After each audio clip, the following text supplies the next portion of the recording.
The girl said last night she had a wonderful dream that she died. There was a guy sitting next to the girl. He said, "What nonsense." The girl interrupted him and asked him not to use such language in the palace. "Well, maybe who had a prophetic dream. And you, a soothsayer," said the fellow. "Tell him about your dream, even though he's not the oracle. Who knows, maybe you'll feel better." The girl replied, "You know, she thinks the oracle is just a legend made up to raise the royal family's profile. Let many believe in it. How do we know if it's true? That's why he said your dream was a delusion." The girl reprimanded the guy again, saying that he couldn't have been a little more cooperative. "She invited you here to spend time together in this lovely rose garden." But the guy said, "Ha, in his opinion, you're just wasting his precious time. Anyway, that dream from last night, it was weird." She took a long look at herself. She felt as if her soul had left her body. There was wind all around, but she could hear the sound of the surf. "And you were the only one who happened to be around?" the girl said in a shy voice. Oh, how she wished she could look at that picture. The boy, of course, was not so pleased. He said that if it were true, he would have been labeled the princess's murderer and arrested. "Just imagine, the master of the magic tower arrested by the royal guard," the girl said. "And you only dream of him drowning in trouble. When she's with you, it's like she just wants to be herself." The guy said, "You're the same under the skin, muscle and bone. Don't worry, he has no reason to kill you, which means no one will arrest him." The girl asked, "And you're sure of your future for saying that, aren't you?" Guy said, "Well, often some specific actions lead to some specific outcomes." He asked the girl if she had anything to say. A very light breeze blew. Rose petals fluttered all over the garden. The girl's hair fluttered in the wind. She said, "You called her a fortune teller." She thought it would be great and true if she possessed such power. "Yes. Would it really?" the boy replied. "If she could see into the future, the first thing she'd do would be to find out if you could in a body you could love her." But the guy didn't like that at all, and he freaked out and got nervous. Freaking out, he stood up and said, "If you're going to bring it up, he'd better go. Kill Tiscadian." "Don't go," the girl said. Look at her, stopped and turned around. He said, "You won't order me to fall on my knees before you, will you?" The girl replied, "You will, for you are not a royal knight. You're the all-powerful master of the magic tower, and she's an ordinary person." "Not at all," said Kilt. "Do they not bow before you as the heiress of the great power of the North, the reincarnation of the Ingram?" "Come on," the girl replied. "It's not like she's talking about statuses or everyone else's opinions. She's talking about what you're so interested in, you know?" The girl said she just always liked different special things. As she approached Kilt, she took hold of his sleeve. It reminded her of something, just like a recent dream, the girl said. In it, she was on death's doorstep, but she wasn't afraid at all because you were there for her, looking at her with eyes that resembled the light of the moon, bowed down so she could say thank you. From that moment on, she saw only you and followed you everywhere. You were moving farther into the darkness, and she was only following blindly behind you, in the gloom, where there was nothing else to see and nothing else to see, except the sea into which a star had suddenly fallen. "Do you know what the end of the whole story was?" said the girl. "Kilt, you're the greatest mock, you know exactly. So answer her, please. Even if after she's dead, even if it's just for one day, even for a minute, can you love her?" Some time ago, a little girl runs through a meadow of flowers and shouts, "Where is it?" The boy, a little older, answers her, "There's not much here, only sheep and horses." He has a rucksack of belongings over his shoulders, and also a village and a vast sea. But the girl managed to run to a meadow of flowers and plucked a few. She shouted, "I found it!" And they said there was nothing. She plucked a whole bunch of little flowers. The boy answered her, "Look around, there's nothing here but these flowers." The girl showed her plucked bouquet to the boy and said, "I wonder if Daddy will like them." While the girl was tearing the bouquet of flowers, the sheep were walking near her and eating the flowers. The girl didn't have time to collect them before the sheep took everything from her and ate it all. She thought, wishing she could eat grass too, she'd never starve. The girl went for a walk. When the meadow with flowers ended, there were rocky stones. When she came to the edge, there was a sea of blue color, a light breeze developing her hair in the wind. She stood for a while, breathed that sea air, looked into the distance where there was no end or edge in sight, and thought it was time for her to go back. As the girl was walking back down the path, she saw something black. She was frightened and shouted, "Raven!" But then I looked closer and saw that it was a man lying on a covered black robe. She wondered what he was doing in a place like this, alone, lying on the grass. Walking over to him, she lifted her hood to look. It's not like he's dead, she hoped. When she lifted the hood, she saw his face, tears streaming from his eyes. She thought he was crying. But why? The girl tried to feel sorry for him, wiped the tears from her eyes, and this guy opened his eyes after that. When the boy opened his eyes, he stood up, and the girl was very frightened. So much so that she dropped her bouquet of flowers that she had been picking for so long. A guy all in black, seeing the girl, said, "Rosa?" Either he thought she was someone he knew, or he had dreamed something in his sleep. "Is she really her?" he said. He grabbed her by the shoulders and began to ask if she was Rose. The girl was very much frightened, managed to escape from his hands and ran. Guy. When he fully came to his senses, he got up and followed this girl who was running ahead of him and screaming.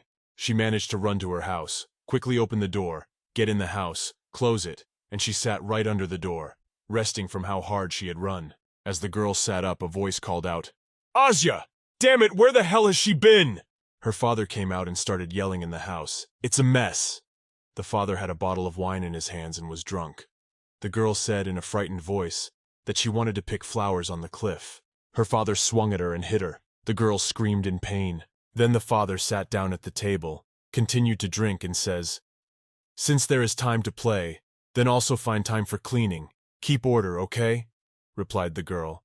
"Crawl on the floor and collect broken dishes, plates, rags." The father didn't calm down. The more he drank, the more he wanted to hurt his child. He said she was still just as sassy and useless, although she is his daughter. But immediately the mood spoiled, as he saw her, her father said. But the girl did not despair. She thought that if she gave her father flowers, he would like it. She was prevented by the man in black. The girl said, "Daddy, she's going to go get water to scrub the floors and dishes." The father, Jana, said nothing, waved his hand and continued drinking. The girl went to the door to open it and go get some water. When she opened the door, the guy in black was standing on the porch. When she saw that guy, she was very frightened and screamed. Her father came up from the table and said, "What is it again? Why is she yelling?" The girl, in addition to her screams, was able to ask how he got here. This guy turns out to have been following her. The guy looked at the situation in the house. When the door was opened, dishes were lying around, clothes were lying around, the child was dirty, everything was beaten up, and her father was drunk. The guy said, "It's all clear," and went into their house. My father, when he saw that a strange man had entered their house, of course he asked who he was, and what kind of illegal entry into someone else's home he had no right to do. But he could hardly stand on his feet. The guy in black asked how old your child was, but the kid's father said, "Why? But if you find out, how old is she and then what?" The young man walked up to the guy and said, "She must be almost 10 years old," and shoved his daughter to his back. "And you say she's your daughter?" "Okay, he knows the whole situation, every situation. Clear and to the point," the guy in black replied. He said he wanted to take the girl.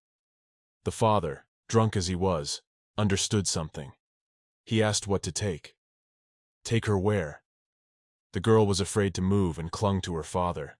The father grabbed his bottle and threatened this guy, saying that he didn't just show up out of the blue and was talking nonsense.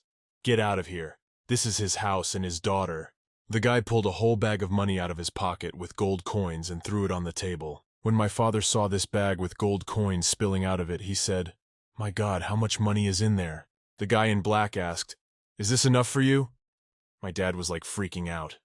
"Come on, all that money is his," he said, and reached right for the bag. But the guy's got a point. He said, "Freeze, let's negotiate first." Father. The girl was already crawling on the floor and picking up the coins that spilled out of the bag, raising her head. He asked, "And the treaty?" The boy continued, "As you know, for that amount of money you could buy a castle like the nobles." He thought this child was worth much more than that, but you didn't realize it. So let's talk about how much you devalued her. The guy sat down at the table, poured in the money pouch on the table. There was a whole bunch of gold coins.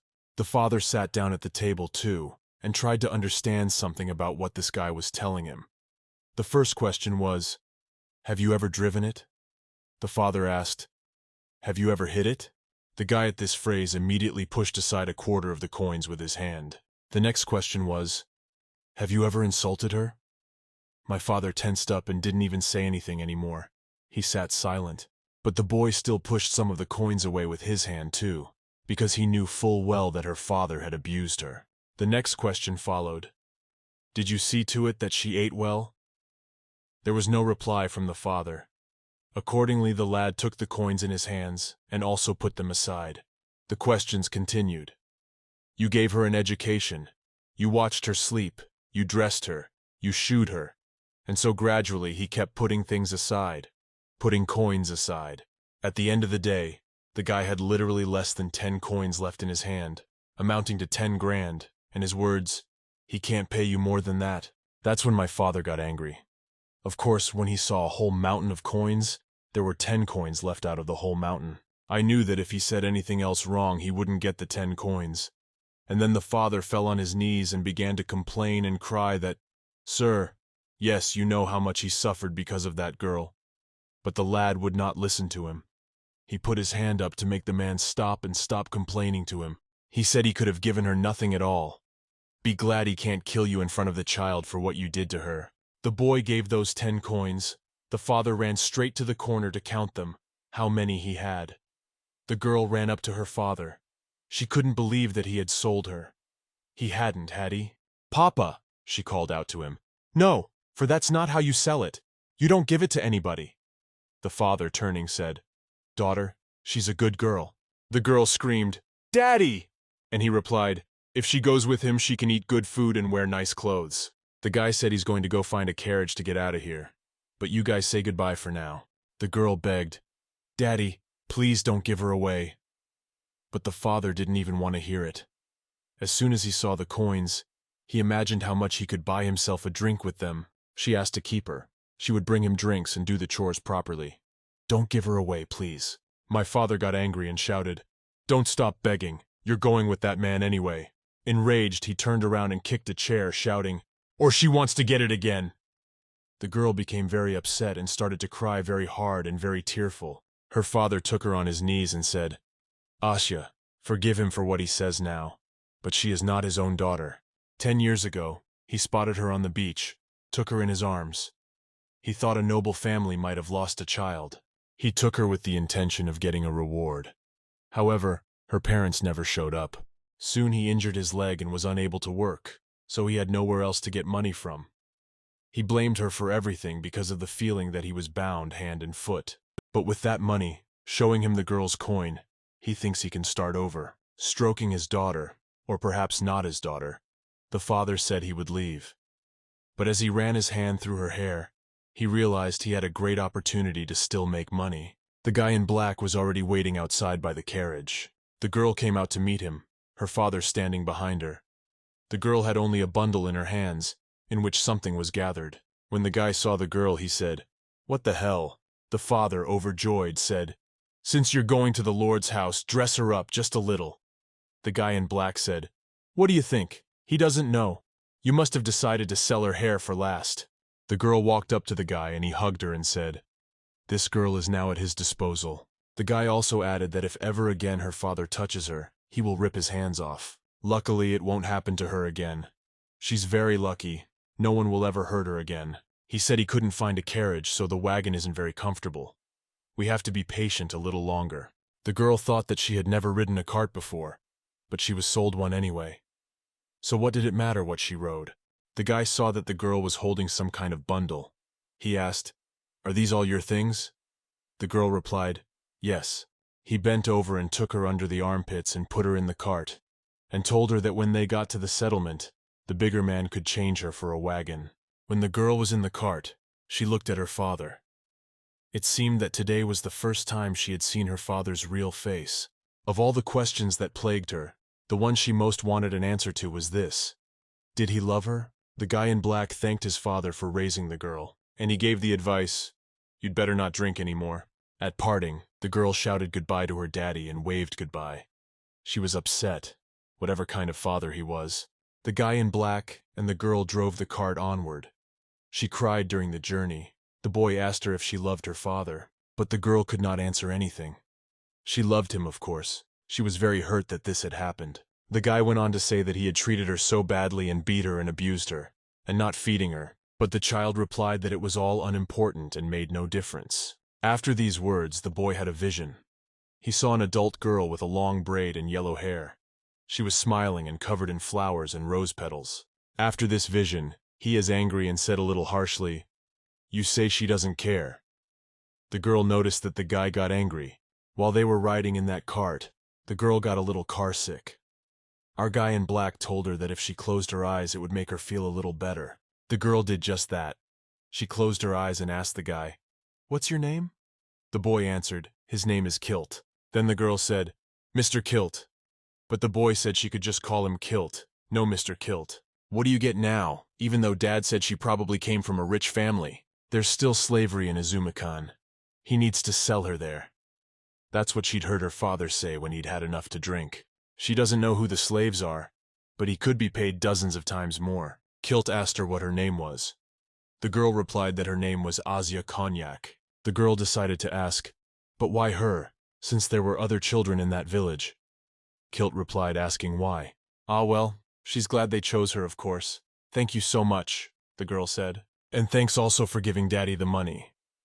Kilt couldn't understand why she was rejoicing and thanking him for it. "Because Daddy is happy when he has money," replied Asya. Kilt couldn't say that out loud to the kid. He thought about how much the jerk had leveled her with the thing. Kilt said he should have killed him after all, and he forgot what he had said out loud. The girl began to cry and shake. He said it wasn't about her. I mean, that was true, but he decided to change the subject too. To distract her. It's not like he hadn't explained to her where they were going yet. The girl, trying to calm down, had already started to keep the conversation going and said, "To Izumikan? What not? They're going to the Corinzia mountain range." Kilt saw that she had more or less calmed down by now and continued talking to her. "We're going to the ridge because it's the only way to cross the prairie. Does she know where it is?" The girl hesitated. Corinzia is a neighboring country of Neromas, but it would be more correct to say that it is more like the dominion of the separate city of Caldrogan than a country. Kilt went on to say that there was a village called Lisa on the border of the prairie. But while he was telling all this, the girl fell asleep to his stories, or was tired. He covered her with a blanket and said, "Sleep well, Asya." Some time passed, and they had already arrived in town. The girl slept the whole way.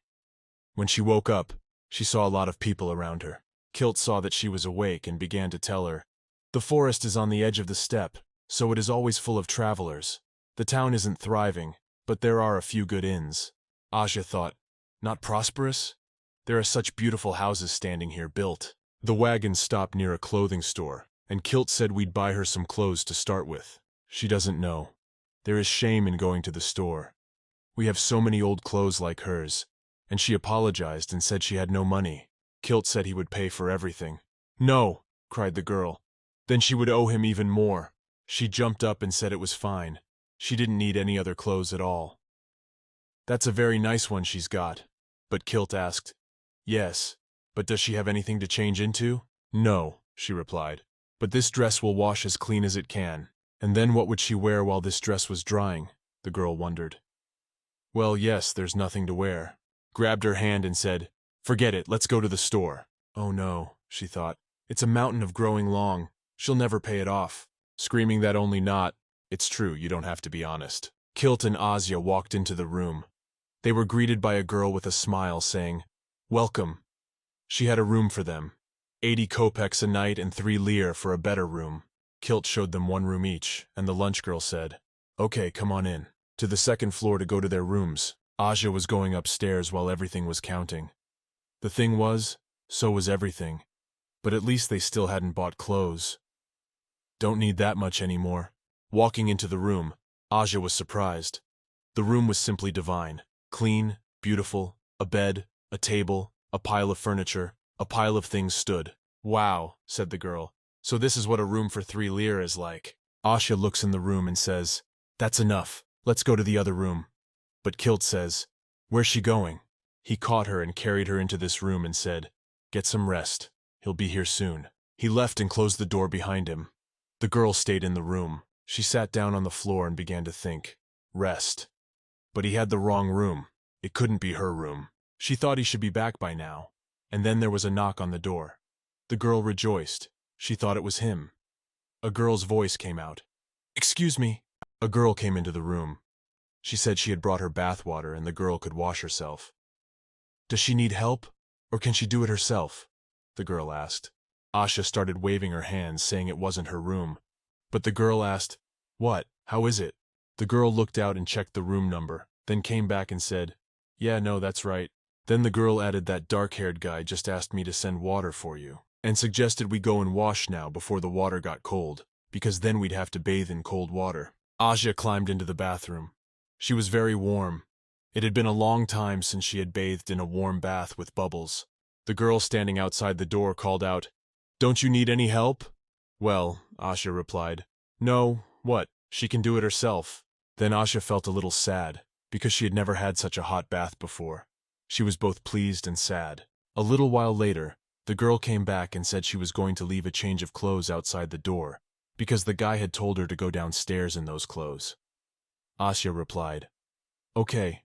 When the girl was shopping, she came in and saw that she had a stack of neatly folded new clothes. She was very pleased. She wondered what the point of the argument was. If he'd bought her new clothes anyway, there was no need to argue. But still, he's so caring, she thought.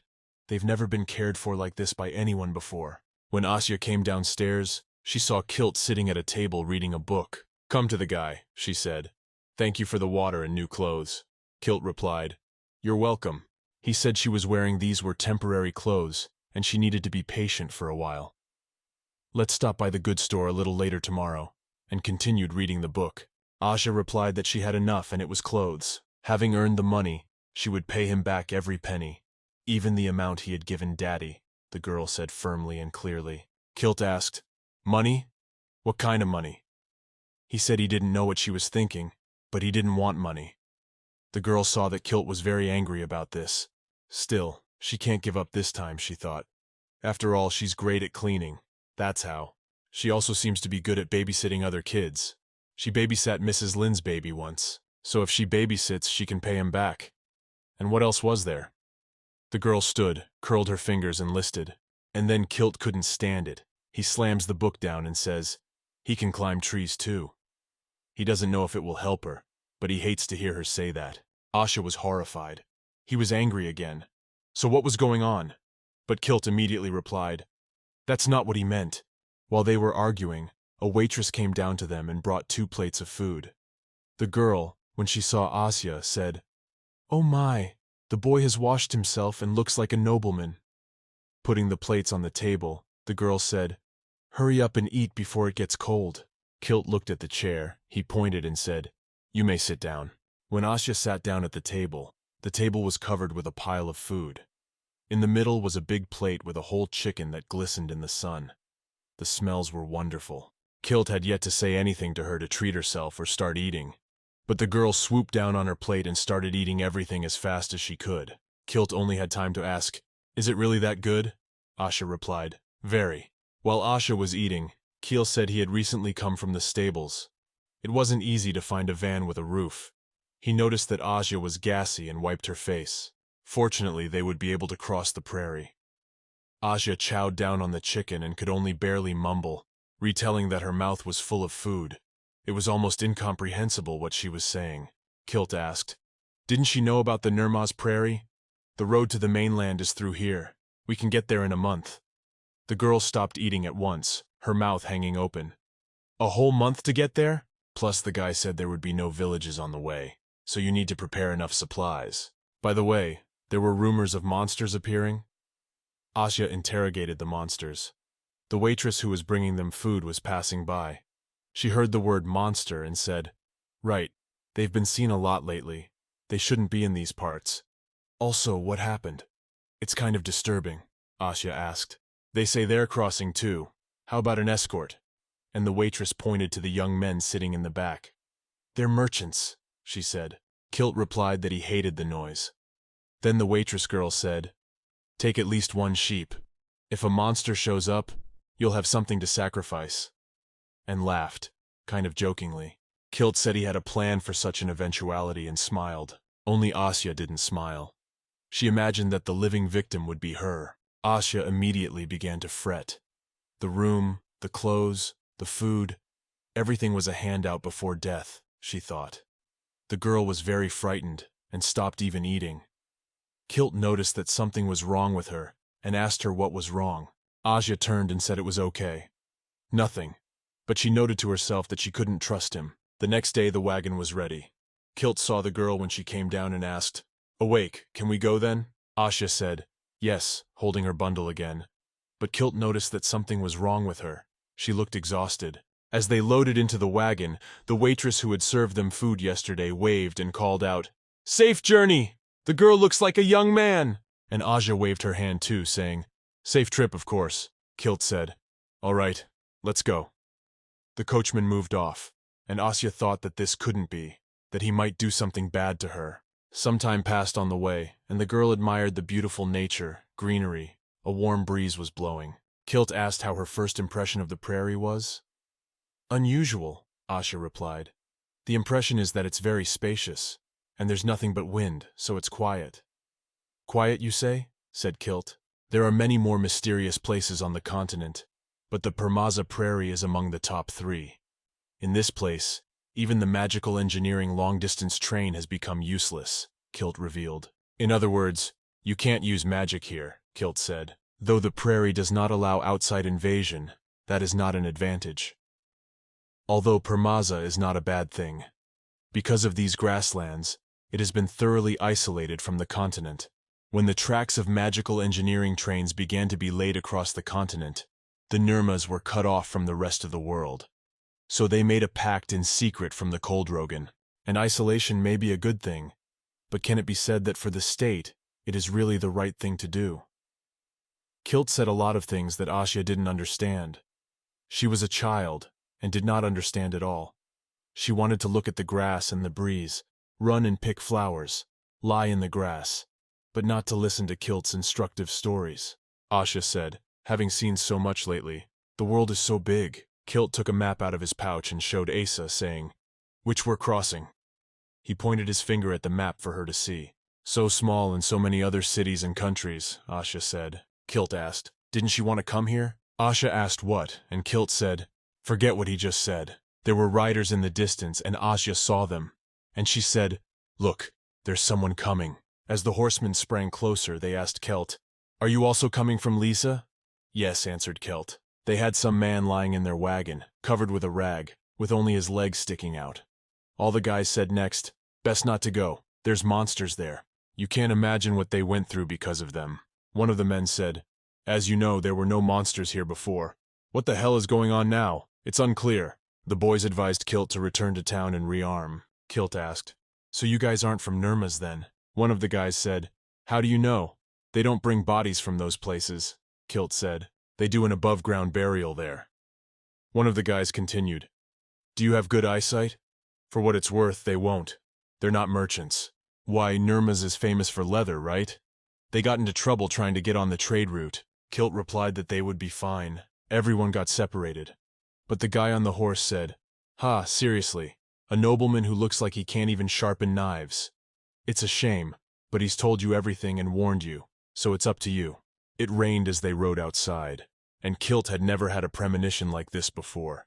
He suggested that Asa stop here and spend the night. They had a waterproof stretched roof and one flashlight that shone brightly. They stopped and sat and waited for the rain to pass. Kilt asked, "Asya, are you afraid of monsters?" But the girl remained silent. She figured she was probably more afraid of him than she was of monsters. Kilt decided to tell at least something so they wouldn't sit in silence. "Monsters and their appearance on the prairie. Perhaps they are here for the people they met.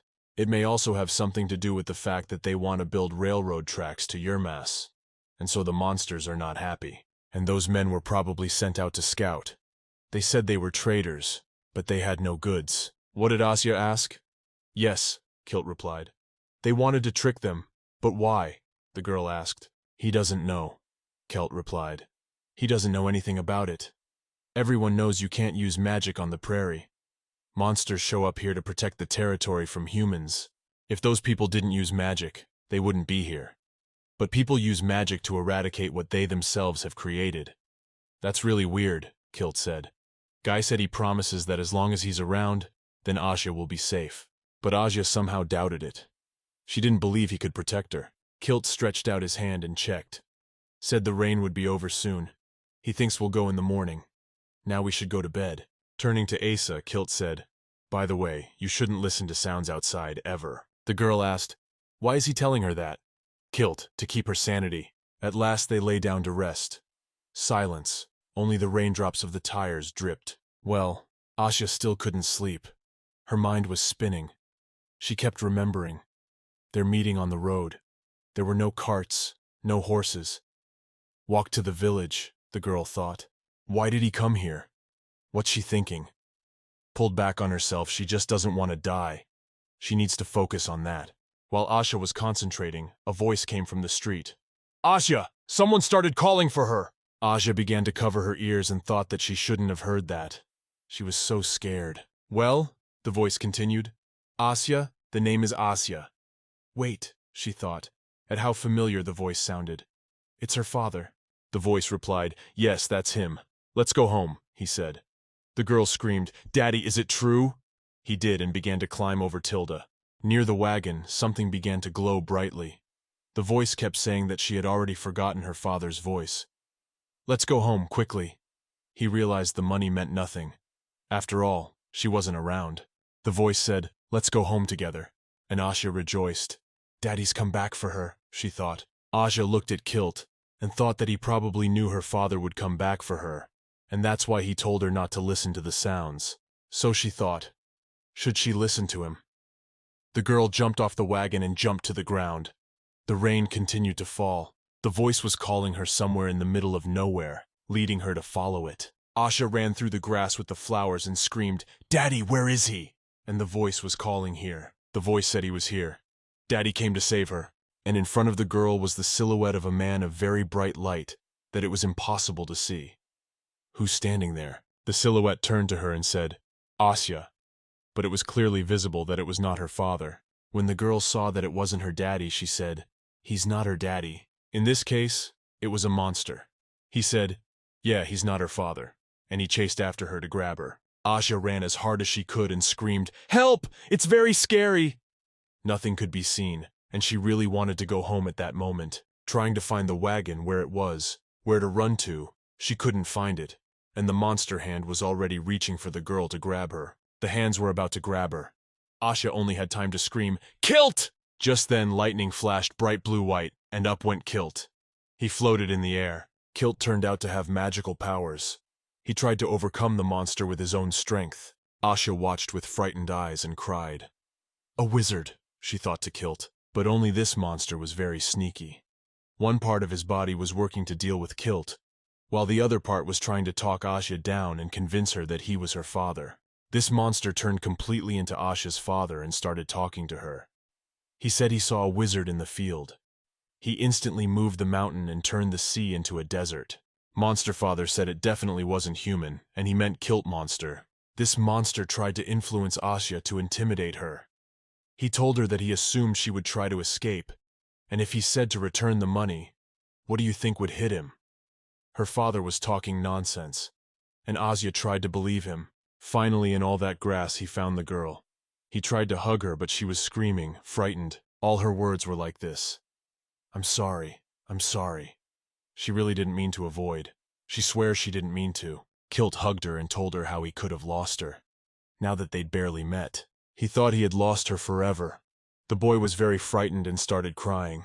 Asya asked, Is it because she has to be sacrificed? Kilt asked, What sacrifice? Well, Asya said, she should be given to the monsters. If she escaped, you'd be paying her father for nothing. Kilt starts wiping his tears and says, It's not like that, no. Yeah, he didn't take it to give it to the monster. Why then? The girl asked, and Kilt replied, To make her happy. So for those coins he gave to his father, there is no need to worry. If necessary, he is ready to swear many times, so that only the girl will believe. He'd give up an entire continent just to have her here. The girl asked again, But why is that? Kilt replied, Because she is so important to me. But they had only known each other for a day after all. But how she couldn't understand. Kilt thought that he probably wasn't that good of a person, because Asya didn't trust him at all. Still, he held out his hand to her, hoping she would go with him. And Asya agreed. She extended her hand to him too. Here on the horizon, a very bright light appeared, and it became as if it were day, though it was night. Kilt said, "Asya, someone asked him to do this." Asya asked, "Did her father ask her to do it?" "No, not him, but Kilt can't say who. This someone, however, is very appreciative of Asya. He must protect her, if only for that man's sake. So he said, 'Let's get out of here.'" Asya, as always, she said she had nothing to give in return. And then the girl remembered that she mustn't say that. Kilt would get angry and yell at her again. She shrank back. But that wasn't the case. Kilt had absolutely no intention of getting angry or scolding her. He just put his hand on her head. The girl thought, "It can't be. Is he upset?" And she looked at him. Kilt said he doesn't need anything. He gets paid enough. Asya asked, "Then you're not angry with me?" Kilt asked what exactly she meant. Asya replied, "But she did go out even though you told her not to do so." But Kilt said it was his fault for not explaining it to her, thinking she'd be frightened if she told him the reason. Luckily, the protection spell he put on her just in case worked. Asya said she heard Daddy, that's why she heard him calling her. That was your spell. The boy hugged the girl, and they stood in the field for a while, crying bitterly because she missed her father. Although, to be honest, she knew and realized from the beginning that Daddy would never take her back. He'd never comforted her like that, but she was still waiting for him anyway. Asi was very embarrassed. The cult wiped away her tears and calmed her down. The girl was very tired. She said she was sleepy because she'd been out in the field half the night and was cold. Then the cult took her in his arms, covered her with a blanket and brought her to the wagon. When he was carrying her, the girl noticed that he smelled of sunshine. How could he smell like that if he'd been out in the rain all night with her? The girl snuggled up to the Kilt. He was so warm. Kilt said that the mirror ghost was gone and she could rest properly. "The mirror ghost?" Asya asked. "That's the name of the creature," the guy said. "It's a monster that lures people with the words they want to hear the most." Asya asked Kilt then, "And you must have heard something." The guy asked what she meant. The girl said, "Well, from that mirror ghost." "What did you hear?" Asya asked. But Kilt was silent. But then at the end he said he didn't hear anything. The girl thought he lied to her. Kilt asked her to finish talking because she needed to go to the wagon. She wanted to ask something else, but she dozed off from exhaustion, and Kilt continued to carry her in his arms. Who it was, Asya thought. She would never know now. Asya had time for a nap, and they had already moved the wagon and started to drive off. Kilt showed Asa different cities on the map. Nermaz, Kaldrugan, listing and pointing with his finger on the map. And Asta. Asya tried to make out some cities on the map, but Kilt said the map was upside down.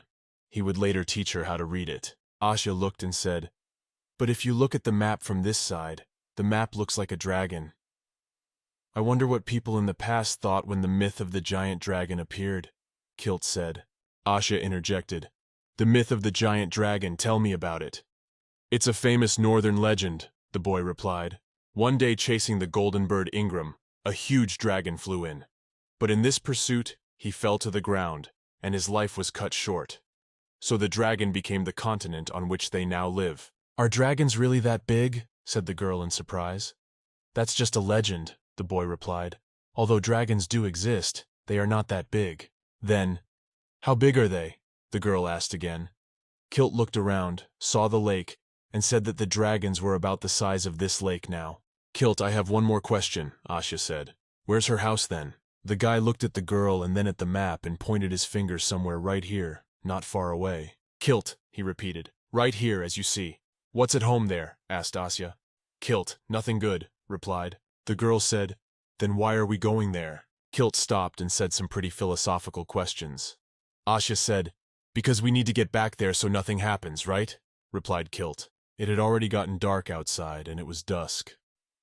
Kilt said that it was time to go back to the hotel before it got completely dark. Asya asked to swim in the lake tomorrow. The guy didn't mind. The inn was called the Pearl of the Mountain Range. As Asya and Kilt walked up the street toward their hotel, they saw a crowd of people trying to overturn the carriage. Those people who were in the carriage asked when they were going to go already, and the coachman and the people who were helping to turn that carriage over said, "You'll go when we turn the carriage over." People were shouting, "1, 2, took Kilt, who was passing by, thought, and he had chosen this place because it was usually quiet. And here it was so noisy and shouting, throwing his hood over his head so that no one would touch him. They went on. They annoyed him so much that he decided to help them quietly pull the carriage out, so they would all disperse already. "Amazingly light as a feather," said the guy who tried to lift it for half an hour. Asya saw all this as they entered the hotel. Asya asked, "Keel, can I ask you a question?" The guy said, "Yes." "And how do you use magic?" The guy interjected. "Magic what?" All he told me was that he woke up after somewhere around 10,000 years ago and could now conjure. Asya and Kilt sat down at a table and waited for their food. The girl said she was jealous that Kilt had such magical powers. Suddenly a girl came up to the table and said, "Excuse me, could you give her some attention?" But Kilt was in no mood. He said, "No, you're very much in the way. Would you mind leaving?" The girl said, "You're the one who helped them, right?" Kilt replied, "I have no idea what she's asking." Her father-in-law is also a wizard, so she recognizes magic. Asya looked at the girl and thought it was the woman who owned the wagon. The girl went on to say that unfortunately they got into trouble when he wasn't around. "Thank you so much for your help. Even famous AST scholars can't conjure without auxiliary tools." "And where did you study? And where do you live now? You're asking a lot of questions." It's a girl. She just wants to thank him for his help and has offered to have lunch with him, if you don't mind. Kilt said he hadn't done anything worth thanking him for. That was the end of it. And again he asked the girl to leave. There's a moment of silence. Everyone is silent. No one says anything to anyone. It got awkward. The girl decided to address Asa, saying, "What a nice girl. Are you his student?" Kilt replied that it was his niece. "Are you done with your inquiries? It would be appreciated if you would leave them." "Sorry," the girl replied. "It's just that her child is the same age as the girl. She hopes your trip will be full of experiences." Asya thought in surprise.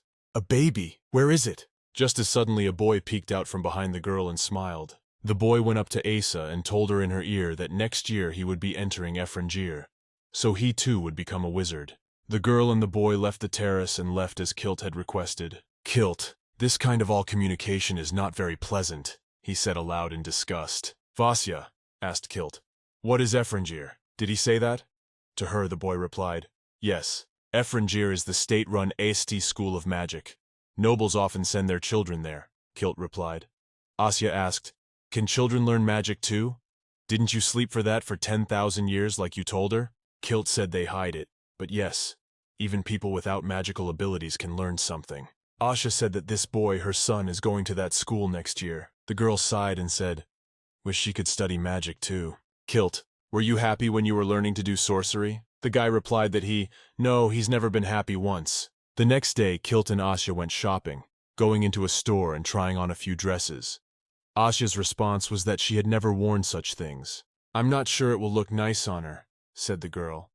But the guys and girls who were present in the store, they helped pick out the clothes, and they assured her that, "Rest assured, it suits you very well." Vasya went to the mirror to look at herself, and everyone around her was delighted, saying she looked a lot like a doll. The salesgirls said it's the vacation season. That's why there are a lot of people in town. They are expecting a huge turnout. One of the girls said that this dress was made just for you. This dress has the best lace from this town on it. Asya felt very uncomfortable in these dresses. She said that expensive things didn't suit her, but the salesgirls couldn't miss such customers. They grabbed her by the arms and dragged her further into another room where they were going to pick out her jewelry. The salesgirls just picked Asya up in their arms and pulled her in different directions to show her all the dresses, all the jewelry that could only be bought in this store.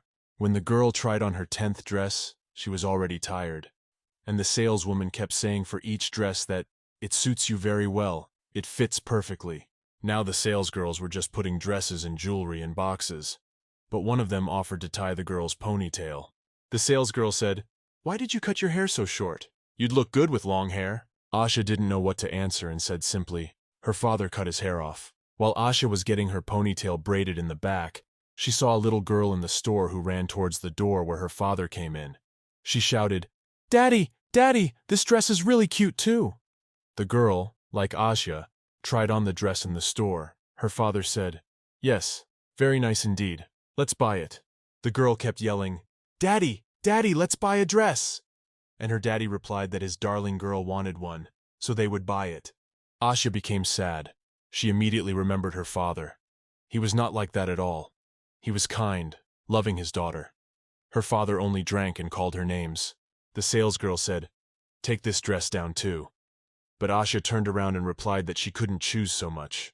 The whole door opened, and then Keel walked into the store. He looked at Asya and told her she looked very nice. He walked up to the saleswomen, who were just handfulling the dress to him and handing it all over for payment. As Asya walked out of the store, she wondered if her dad had never gotten her anything. She wondered why they were so nice to her. There's nothing wrong with her. Keel took out a bag of money and said he bought everything. She immediately remembered someone saying that he had been asked to do this for her. So there is someone who appreciates her very much, Asya thought. Keel came out of the store and noticed that Asya was sad. He asked what was wrong, and the girl said, "Nothing's wrong. Everything's fine." And then she laughed. She asked Kilt if he wanted to be her daddy. Boxes of dresses were falling. He asked with an excited tone, but Asya said fearfully, "Oh, I'm sorry, she was just thinking." Keel said he wasn't angry. He was just surprised at such a suggestion. They walked in silence for a while. Keel glanced at Asya, but said nothing. And then, passing by the store, Keel thought of offering her something, and said if she wanted to buy something, maybe a bag. But the girl said no. She's got the dress and the jewelry, all that luxury. She wouldn't dream of it, and she doesn't need any of it. And then Asya herself, walking past the store, she saw her. Stopping, she opened her mouth in surprise and didn't know what to say. There in the window, there was a very nice mechanical doll. She could repeat a couple of actions. Asya asked, "Is the doll magic too?" Keel replied that despite the size of the doll, it worked well. "No," Keel said, "it wasn't magical, more like mechanical." He offered to buy it for her, but the girl thought it was too expensive. Kilt said he could buy if she wanted. Of all the purchases, it was Asya who finally wanted at least one thing. She said, she wants it badly, and Kilt bought her a doll. The doll was very small, but Asya liked it very much. Kilt said, "By the way, the girl needs a daddy." But he hit her father right in front of her face. If she hated him, he could never atone for that. But he will do whatever she wishes. Asya said, "You haven't done anything wrong." The guy says she can be honest to him and she can be a kid. He wants her to be one. He'll buy her anything she wants. He will always listen to her because she deserves it. "It's fine," Asya said. "Sometimes it's great to be a kid, defenseless." Asya asked if she could sit on his lap, and Kilt replied, "Of course she can." Kilt had no sooner placed the girl on his lap than he heard someone's footsteps behind him. Turning around, he saw a man come up and say, "Oh God, I can't believe it. I really can't believe it, Kilt." The man said he hoped it was Kilt. He didn't expect to find you in the village of Corinzia. Kilt asked, "Why are you here?" "Hey, what's the matter? You won't be so rude," the man said. "It's just a family fun trip. His wife wanted to go north." "Shouldn't he fulfill his wish too?" the man said to Kilt. Kilt said, "Travel the countryside." The man replied, "And you're still as sharp of tongue? Your tongue hasn't changed at all." The man remarked that the one who said, "You and your companion," saw the little girl. Kilt said, "It's none of your business." The man replied, "You will not allow him to introduce himself to your companion. He hopes you haven't forgotten noble etiquette yet." Asya peeked out from under Kilt's sleeve, wondering what was going on and who this grandfather was. The man, when he saw Asya, said, "Yeah, whatever it is, that's amazing. What's this girl's name?" "Address the girl." He asked what her name was, and could she speak? When the girl looked at the man, she thought he was kind, but she had a strange feeling that he wasn't really kind. Kilt said, "It is impolite to talk about etiquette, Count Kaizu." But the Count said, "Why, it's not as if he's here just for you. Little one, come to him," he said. Holding out his hands, he said once more, "Little one, come to him." The girl didn't want to leave Kilt. All she said was his name and that she didn't want to go. Then Kilt said, "Don't touch her, or he needs to teach you the etiquette, Count, that you hold so dear." The man's hands retracted as he reached for the girl, but the man would not back down. Then Kilt said, "Or he needs to test how hard he can twist your arm." The Count said, "Do you mean to teach him in that way? Then you are far from nobility yourself." The Count went on to say, "Kilt, your nature has gone nowhere and you are probably self-serving." Asya looked at all of this and thought that now Kilt was really going to break his arm. The girl took pity on the Count and said, "Stop." Kilt stopped then, but with all his might he pushed the Count as far away as he could. "What a touching reunion," said the Count. The guy asked not to be called that, addressing the man by his first name. It's a show of friendliness, and you're not a friend at all. When the Count said I'd see you soon and left them, Kilt, turning to the girl, told her to excuse him for his behavior. But Asya said, "Oh no, that he has nothing to apologize for. And by the way, who was that?" The girl clarified. Kilt told her not to think about it. She'd be fine and safe. It seemed to her that this man knew something about her. Kilt took her in his arms and they walked toward the hotel. On the way, they met a guy, who greeted and said, "Hello, Iscardian. He thought you were somewhere on the edge of the world. Didn't know you were exploring the continent." Kilt also greeted the young man with red hair, saying, "Altman." Again, a man came up behind me and asked, "What, have you two met already?" The man went on to say, as he realized that the reunion yesterday was wonderful. He personally allowed the Ivory Tower alumni to meet.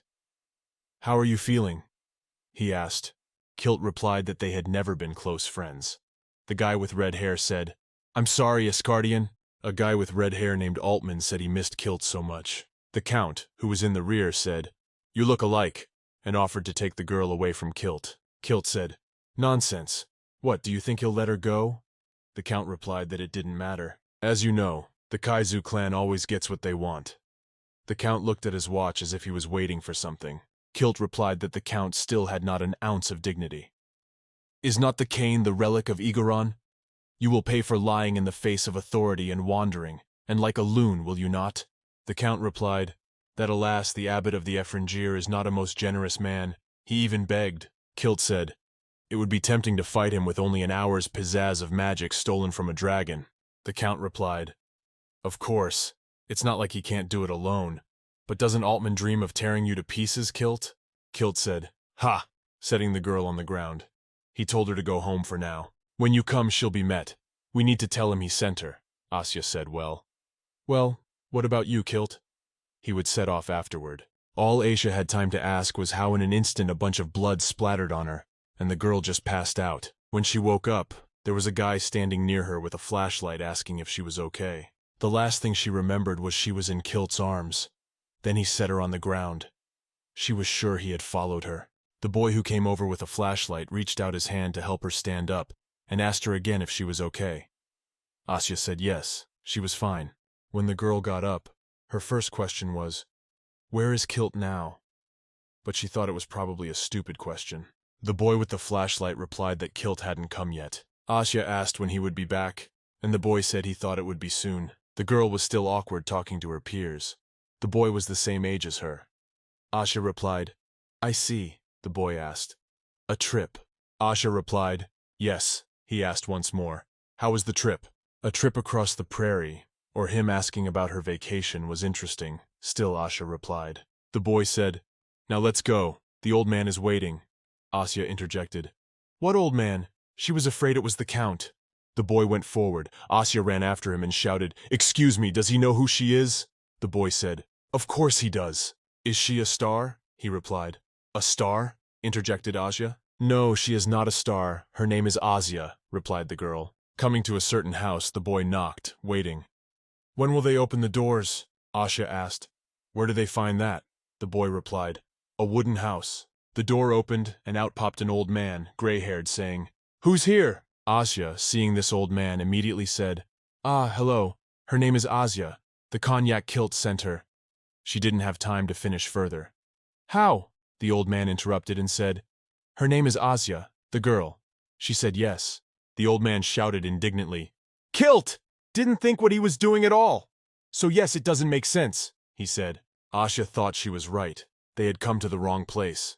But the old man kept shouting indignantly, "How dare he trust him with a child?" The old man grabbed the girl to get a closer look at her, stared, said nothing, then let go, rubbed his beard and said, "Since that's the case."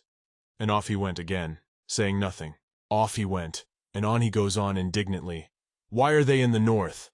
The boy followed him, and only Asya stayed in the doorway. What was going on? Could she come in? She didn't understand. She didn't hear the old man's permission. Should she stand here all night or what? And then the old man shouted, "Hey!" What is she standing there, not going in, staying with the forest bugs? Asya, when she heard, "Bugs," she said, "I'm going in." When they entered the house, the old man heated the milk, held up a cup and said, "Drink." Then he sat aside and kept resenting how very lucky he was. But we realized that this resentment was not in a good way. Asha sat down at the table and thought whether now was a good time to drink milk or not. She was so hungry that she drank the whole cup. When she was done, she said, "Grandpa, she didn't know where to start, but she thinks Kilt's in danger." The old man interrupted her and said, "Okay, he has a suggestion." Kaizu and Altan followed him. Then an argument started and they fought. Didn't they? She doesn't need to worry about that. He sent you here so you wouldn't see that violence. Asked, "Is Kilt that strong?" The old man replied, "Yes, he is very strong compared to him. Those two are like little children."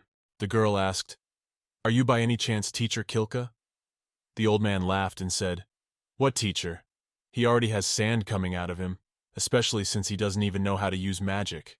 Asya asked in surprise, "What do you mean you don't know how to use magic?" The old man replied, "Oh, I used to be able to, but if you need it so much, he can show you." The old man brought his hand to his face, or rather to his eyes, whispered something, twirled his hand, and in an instant, one of his eyes was gone. The girl was very surprised at what she saw. The old man held up the eye socket and said, "Here." The girl said, "Wow." The old man explained, "It's a magic tool, as if a magic eye had been implanted in his body."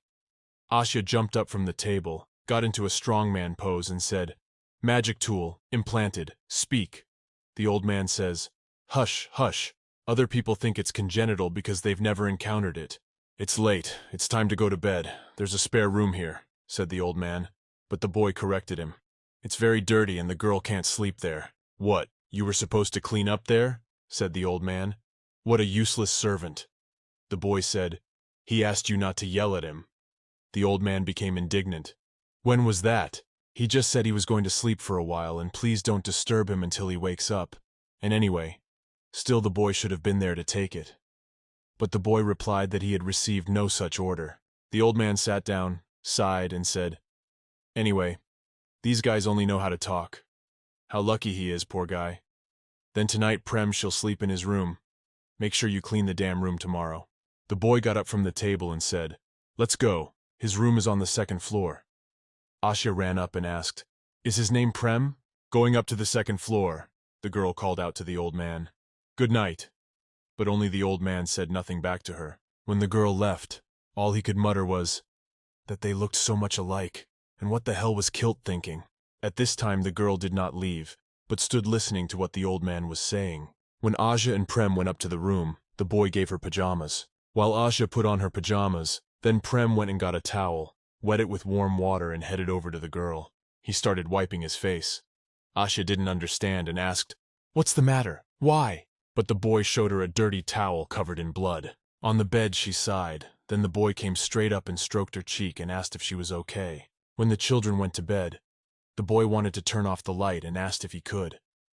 But Asa was scared here. She asked to leave it on. "Good night," said the boy. Fell asleep quickly enough, but Asya was the only one who couldn't fall asleep. She was worried that the doll was broken, and if she asked Kilk to fix it, would he fix it? It wasn't here. So what's she gonna do? She misses him. She stood looking outside for another long time, just out the open window. But Keel, you didn't come back. The next day when Asya woke up, there was no one else in the room and Prem was gone too. There was a doll lying on the pillow next to her. Asya took it in her hands. "What?" she said. "The doll doesn't work anymore. She really hopes someone can fix it." The girl walked down the stairs from the second floor and looked out to see if someone was sitting at the table downstairs or not. But there was already delicious food on the table. Besides, it smelled delicious and appetizing, and everything looked delicious. The old man was sitting at the table, and Prem was making breakfast and setting the table. When the boy saw Asya, he said hello. Asya was in a mood to come down the stairs and asked, "Did everyone get a good night's sleep?" But without emotion he said, "Sit down already." Asya asked, "What about Kilt?" The old man replied, "He didn't come."